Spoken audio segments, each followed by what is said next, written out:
अगर इतिहास के सबसे बड़े फतेह की बात की जाए तो लोग सबसे पहले सिकंदर यानी अलेक्जेंडर का नाम लेंगे, लेकिन क्या वाकई सिकंदर ही इस दुनिया का सबसे बड़ा फतेह था? ये सच है कि अलेक्जेंडर ने एक बड़े हिस्से पर अपनी हुकूमत कायम की, मगर ये कहना गलत होगा कि वो सबसे बड़ा फतेहन था, क्योंकि तारीख में एक ऐसा भी फतेहन गुजर चुका है जिसकी सल्तनत सिकंदर से भी बड़ी थी। मैं बात कर रहा हूँ हजरत उमर रज़ियल्लाहु अन्हु की। सिकंदर को अपनी सल्तनत विरासत में मिली थी, लेकिन हजरत उमर को उनकी काबिलियत और अदल इंसाफ की वजह से मुसलमानों ने अपना खलीफा चुना था। सिकंदर ने 10 साल में 17 लाख वर्ग किलोमीटर का इलाका फतेह किया, जबकि हजरत उमर ने 10 साल में 22 लाख वर्ग किलोमीटर से भी ज्यादा इलाका फतेह कर लिया। और सबसे बड़ी बात, सिकंदर की मौत के साथ ही उसकी सल्तनत खत्म हो गई, लेकिन हजरत उमर की फतेह की हुई जमीनें आज भी मुसलमानों की हुकूमत में है। वो इस्लाम के पहले ऐसे हाकिम थे जिन्होंने बैतुल मुकद्दस को फतेह किया।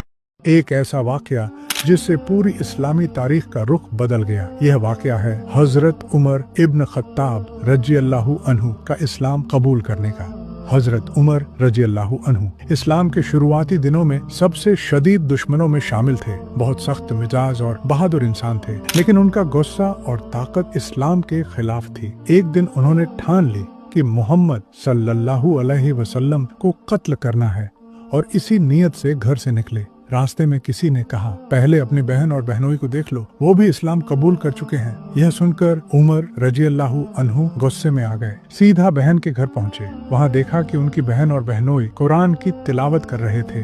उमर रज़ियल्लाहु अन्हु ने पहले तो उन्हें मारा, लेकिन जब कुरान की आयत सुनाई देने लगी, उन्होंने कहा, यह लफ्ज कितने खूबसूरत हैं, जरा मुझे भी कुरान दो, मैं पढ़ना चाहता हूँ। उन्होंने चंद आयात पढ़े और उसी वक्त कुछ उनका दिल बदल गया। उसके बाद हजरत उमर रज़ियल्लाहु अन्हु सीधा रसूल अल्लाह सल्लल्लाहु अलैहि वसल्लम के पास गए। सहाबा घबरा गए, क्योंकि यही उमर थे जो इस्लाम के दुश्मन थे, लेकिन रसूल अल्लाह सल्लल्लाहु अलैहि वसल्लम ने फरमाया, अगर उमर हिदायत पाले तो इस्लाम मजबूत हो जाएगा। जब मैं उमर रज़ियल्लाहु अन्हु ने कलमा पढ़कर इस्लाम कबूल किया तो पूरा मक्का हिल गया। पहली दफा मुसलमानों ने खुलेआम नमाज पढ़ी। दोस्तों, यह वाकया हमें यह सबक सिखाता है कि बहुत कोई भी इंसान हिदायत से दूर नहीं। उमर रज़ियल्लाहु अन्हु जैसे सख्त दिल इंसान जो पहले इस्लाम के दुश्मन थे, वही इस्लाम कबूल करने के बाद एक इस रूह ए जमीन पर 4 ऐसे बादशाह गुजरे हैं जिन्होंने पूरी दुनिया पर हुकूमत की। उनमें से एक था नमरूद। नमरूद वो पहला इंसान था जिसने अपने सर पर ताज पहना ताकि लोग उसे पहचाने। उसने घमंड में आकर खुद को खुदा कहा। जब हजरत इब्राहिम अलैहिस्सलाम ने उसे अल्लाह की तरफ बुलाया तो नमरूद ने कहा,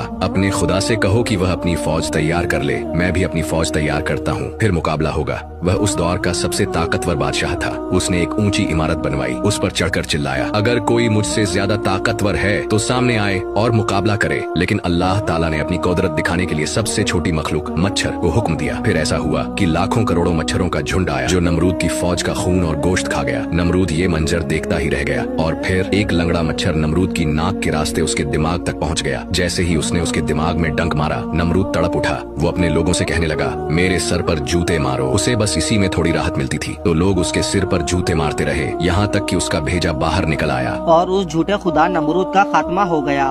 हिस्ट्री का सबसे अमीर इंसान एक मुसलमान था। ये था माली सल्तनत का बादशाह मनसा मूसा। इतना अमीर कि आज के दौर के बिल गेट्स जैसे कई अमीरों को तो वो खरीद सकता था। मनसा मूसा के अमीर होने का सबसे बड़ा राज था नमक और सोना। हर साल उसकी सल्तनत से हजारों किलो सोना निकलता था, और यही सोना उसे दिन ब दिन और अमीर बनाता गया। मनसा मूसा ने 1312 से 1337 तक हुकूमत की। 1224 में जब उसने हज का सफर किया, रास्ते में जो भी कबीले मिले, मनसा मूसा ने इतना सोना दान किया कि वहाँ की इकोनॉमी ही हिल गई। सोने की कीमत गिर गई और महंगाई आसमान छूने लगी। कहा जाता है ये अब तक का सबसे महंगा हज का सफर था।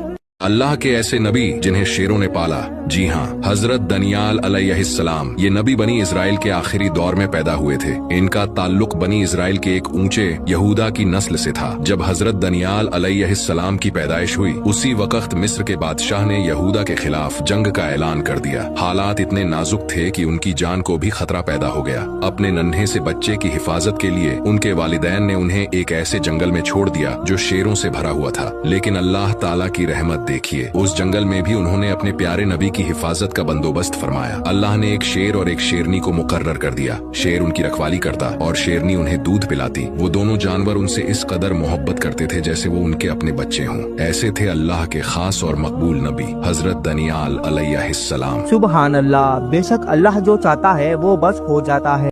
हजरत आदम अलैहिस्सलाम की एक बेटी थी जिसका नाम अनक था। रिवायतों के मुताबिक अनक एक खूबसूरत मलका थी जिसका कद बेइंतहा ऊंचा था। वो इतनी ज्यादा बड़ी थी जब वो बैठती तो 55 या 60 गज का हिस्सा कवर कर लेती थी। फिर इसी की नस्ल से आगे चलकर एक शख्स पैदा हुआ जिसका नाम औज था। औज बिन अनक। औज एक ऊंचे कद वाला देव थे जिसका कद 70 फीट तक था। उसकी पैदाइश हजरत इदरीस अलैहिस्सलाम के जमाने से पहले हुई थी। यहाँ तक कि औज ने नूह अलैहिस्सलाम का सैलाब भी देखा था। उसके बाद औज बिन अनक ने हजरत मूसा अलैहिस्सलाम का दौर भी पाया था।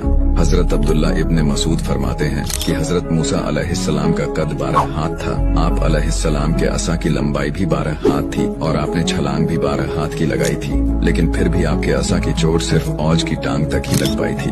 लेकिन इसी चोट की वजह से औज की मौत भी वाक़ई हो गई थी, क्योंकि यहाँ बात हजरत मूसा अलैहिस्सलाम की हो रही है जो तमाम पैगंबरों में से बहुत ही ज्यादा गुस्से वाले पैगंबर थे। अगर इतिहास के सबसे बड़े फतेह की बात की जाए तो लोग सबसे पहले सिकंदर यानी अलेक्जेंडर का नाम लेंगे। लेकिन क्या वाकई सिकंदर ही इस दुनिया का सबसे बड़ा फतेह था? ये सच है कि अलेक्जेंडर ने एक बड़े हिस्से पर अपनी हुकूमत कायम की, मगर ये कहना गलत होगा कि वो सबसे बड़ा फतेहन था, क्योंकि तारीख में एक ऐसा भी फतेहन गुजर चुका है जिसकी सल्तनत सिकंदर से भी बड़ी थी। मैं बात कर रहा हूँ हजरत उमर रज़ियल्लाहु अन्हु की। सिकंदर को अपनी सल्तनत विरासत में मिली थी, लेकिन हजरत उमर को उनकी काबिलियत और अदल इंसाफ की वजह से मुसलमानों ने अपना खलीफा चुना था। सिकंदर ने 10 साल में 17 लाख वर्ग किलोमीटर का इलाका फतेह किया, जबकि हजरत उमर ने 10 साल में 22 लाख वर्ग किलोमीटर से भी ज्यादा इलाका फतेह कर लिया। और सबसे बड़ी बात, सिकंदर की मौत के साथ ही उसकी सल्तनत खत्म हो गई, लेकिन हजरत उमर की फतेह की हुई जमीनें आज भी मुसलमानों की हुकूमत में है। वो इस्लाम के पहले ऐसे हाकिम थे जिन्होंने बैतुल मुकद्दस को फतेह किया।